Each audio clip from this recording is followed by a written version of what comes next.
2 நாளா ஏகப்பட்ட பிரச்சனைங்க. அங்கிட்டு இருந்து இங்கிட்டு இருந்து அப்ப இவன் அவ்வளவு பேரும் போன் அடிக்கிறாங்க.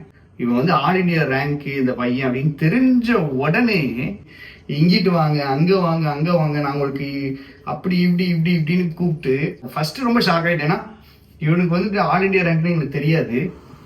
அப்புறம் தெரிய வந்தது. அதுக்கப்புறம் அவரை கூப்பிட்டாங்க. ஆனா அவர் கூப்பிட்டதுக்கு அப்புறமும் எனக்கு போன் அடிச்சு ஆக்சுவலா கேட்டார். எனக்கு போன் அடிச்சு கேட்டார், நான் போட்டுமா வேண்டாமான்னு கேட்டாரு.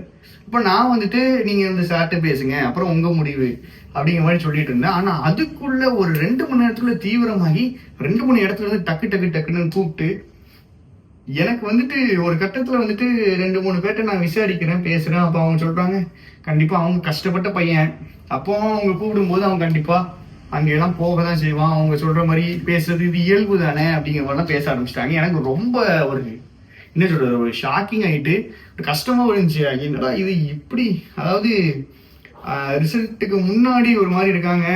நான் வந்துட்டு இப்போ இவர் வந்துட்டு ரிசல்ட்டுக்கு முன்னாடி இவரை பார்த்துக்கிட்டாங்க, ஹெல்ப் பண்ணாங்க, இது பண்ணாங்கன்னா ஓகே அப்படிங்கிற மாதிரி தோணும். பட் ரிசல்ட் வந்துட்டு ஒன்னே இப்படி மாறுறாங்க, அதை ஒரு ப்ரொமோஷனா யூஸ் பண்றாங்கன்னு போது அது ரொம்ப கஷ்டமா இருந்துச்சு. நான் வந்துட்டு அவருடைய முடிவு எதுனாலும் நான் அக்செப்ட் பண்ணிப்போம் அப்படின்னு தான் இருந்தேன். பட் அவர் இங்க வந்தது வந்துட்டு எனக்கும் ரொம்ப சந்தோஷம். இங்க வந்தது ரொம்ப சந்தோஷம். ஏன்னா அவர் சொல்லும் போது என்ன சொன்னாங்கன்னா, சார் நான் எங்கனாலும் போகலாம், எங்கனாலும் என்னன்னு சொல்லலாம், ஆனா இந்த இடத்துல வந்து இங்க கிங்ஸ் அகாடமியில வந்து நடந்ததுதான் சொல்றாரு. அவர் வந்துட்டு பொய் சொல்லல. இங்க இருக்கிற எந்த ஸ்டூடெண்ட் கேளுங்க, 8 மாசமா அவர் இங்கதான் இருக்காரு.